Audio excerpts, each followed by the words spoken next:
Salut, est-ce que tu savais que 93% des projets ne se livrent pas dans les coûts et pas dans les temps? Non, mais non, je ne vais pas crier. Et ça, je l'ai découvert dans le livre How Big Things Get Done. Dans ce livre, il y a plusieurs exemples de projets IT et autres.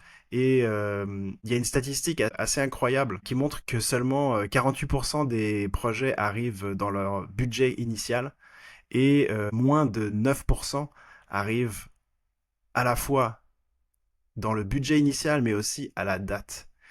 Et dans ce livre, l'auteur explique qu'on a vraiment une tendance à sous-estimer le temps nécessaire pour pouvoir faire les projets, et on n'utilise pas nécessairement l'expérience des projets passés pour pouvoir vraiment planifier comme il faut. Donc ça, c'est des choses que tu as pu remarquer, j'imagine, dans les projets sur lesquels tu travailles. Euh, on a tous en mémoire ces projets qui sont planifiés très tôt en avance. Tout le monde va donner son estimation du travail qu'il y a à faire.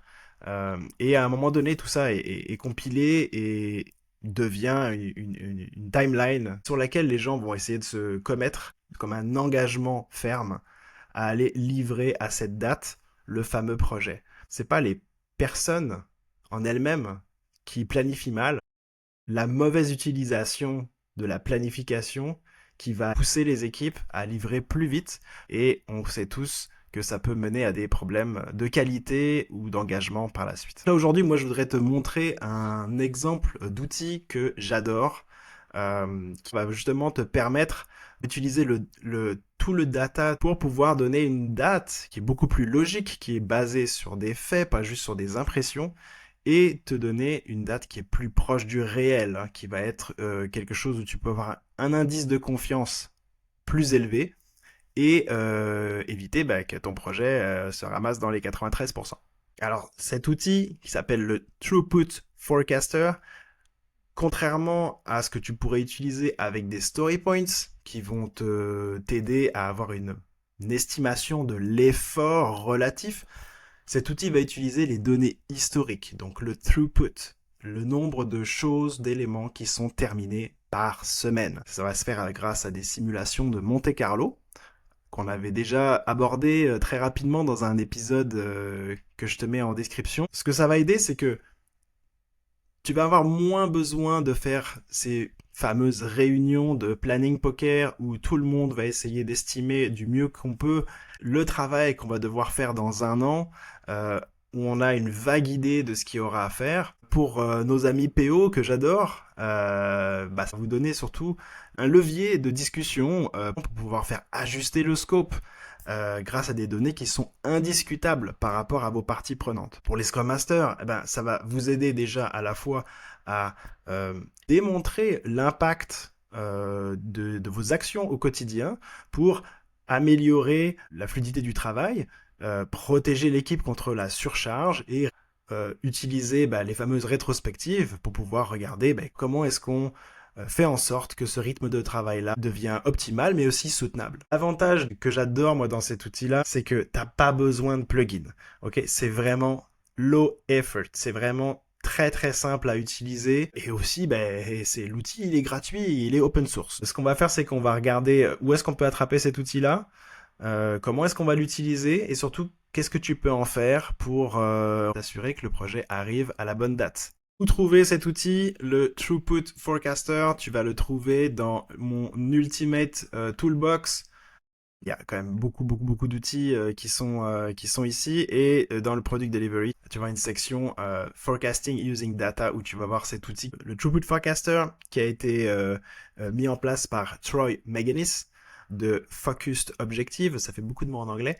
Il a vraiment fait ça de manière très bien articulée. À la fois, tout le fichier est automatisé, t'as juste à remplir les cases qui sont en couleur, c'est vraiment super simple. Moi, les PO avec qui j'ai utilisé ce fichier-là, ils étaient tout le temps sur le cul. Parce que, à la fois, ça leur donnait une image radicalement différente de la date qui était projetée au départ. On va démystifier ça tout de suite. La seule chose que je veux te prévenir, c'est que j'ai essayé de le passer dans Google Sheets, puis ça ne marche absolument pas. Donc tu vas être obligé d'utiliser Excel. Ok, alors comment est-ce que le fichier fonctionne? Tu vas avoir à mettre ta date de départ, soit la date d'aujourd'hui, soit la date dans le futur, de quand est-ce que vous allez démarrer le projet. Ensuite, tu vas avoir ici le nombre de stories, de travail qui restent à être complétés.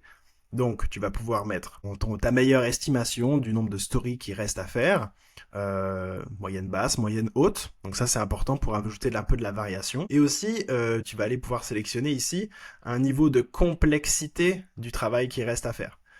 Donc ça va beaucoup influer sur les dates aussi. Et tu vas pouvoir dire est-ce que les choses, le scope qui reste est plus ou moins compris de l'équipe. Ensuite, tu vas voir dans le numéro 3 ici le nombre de découpage de story qui est fait. Donc ça, évidemment, ça va influer sur le nombre de scopes qui reste à faire.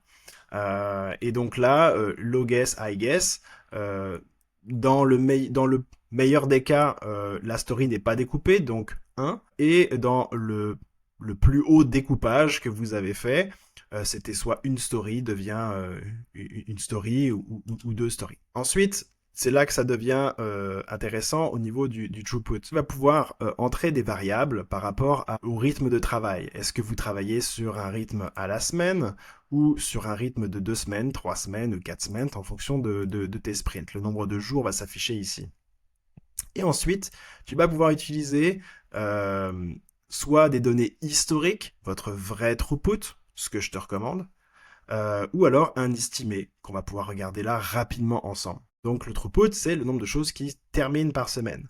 Dans le pire des cas, dans une semaine, vous finissez une chose, la plupart du temps 3 choses, et super semaine de ouf, 10 choses. Voilà. Et ensuite, tu vas aller montrer, eh bien, c'est quoi le réel focus de l'équipe sur ce projet. Ça fait mal. Donc, est-ce qu'elle travaille à 100% dessus ou est-ce qu'elle fait d'autres choses? Et ça va beaucoup influer sur la date. Ça va être celle qui va s'afficher ici en vert. Ça va être entre fin août et fin novembre. C'est comme ça que ça marche, avec la complexité, le découpage actuel, la vélocité ou le débit de l'équipe, la performance de l'équipe actuelle. Donc tu comprends pourquoi cet outil est super important et super intéressant. Moi je te conseille vraiment de partager cette vidéo-là avec ton PO pour pouvoir remplir cet élément-là ensemble. Partage cette vidéo aussi à tes collègues Scrum Master. Pourquoi pas faire une communauté de pratique en essayant d'utiliser l'outil ensemble avant de l'utiliser, avant de le montrer à votre PO. Je vous garantis 100%, c'est garanti ou remboursé que tu vas avoir des super discussions très intéressantes avec ce fichier. La question qui va arriver sans doute, c'est mais moi, ça me donne une date qui n'a absolument rien à voir avec ce que j'ai promis. Nous, on avait dit qu'on arrivait fin mars, on finit fin mars. Puis là, ton fichier, il me dit qu'on arrive entre juillet et novembre. Par où est-ce qu'on commence pour pouvoir améliorer ce qu'on voit, ce que le fichier nous prédit? Donc là, on est là. Fin mars, c'est ici. Fin mars, il y a 0% de chance pour que tu finisses ton projet à fin mars. On va aller regarder certains éléments du document qui vont nous permettre pas de cheater la date. Le but, c'est de comprendre qu'est-ce qu'on pourrait faire. Cet outil-là nous donne des pistes. Et spoiler, les pistes, tu les connais déjà. Le plus simple, évidemment, c'est de regarder au niveau du scope. C'est sûr que si on baisse le scope de moitié, par exemple, on discute avec les stakeholders et disent « Ah non, non, non, je suis désolé, août, novembre, c'est absolument pas possible. On va prendre seulement la moitié. Parfait, on descend, on arrive à juin. » Donc là, il y a 25% de chance pour qu'on arrive à fin mars. C'est pas suffisant. Mettons que c'est pas possible, on ne veut pas changer le scope. Alors tu vas avoir la complexité du scope qui va aussi changer beaucoup de choses. Là pour l'instant, le scope est relativement peu connu de l'équipe. À partir du moment où on commence à rendre ça plus clair, en réduisant la complexité. Donc c'est pas une histoire de faire des raffinements, c'est comment est-ce qu'on peut briser la complexité en morceaux. Donc ça va jouer, tu peux le voir assez de manière assez importante.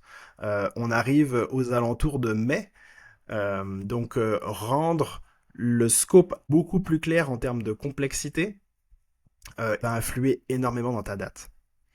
Par contre, si tu rends le scope plus clair, il y a des grandes chances pour qu'il y ait du splitting qui aille avec. Donc peut-être que tu vas avoir plus de stories qui vont être découpées, potentiellement qu'elles vont être découpées en 4. Donc là, ça va augmenter ton backlog.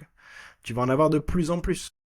Et là, tu me dis, mais je veux pas augmenter mon backlog. Regarde, j'arrive toujours entre septembre et novembre. Ça marche pas.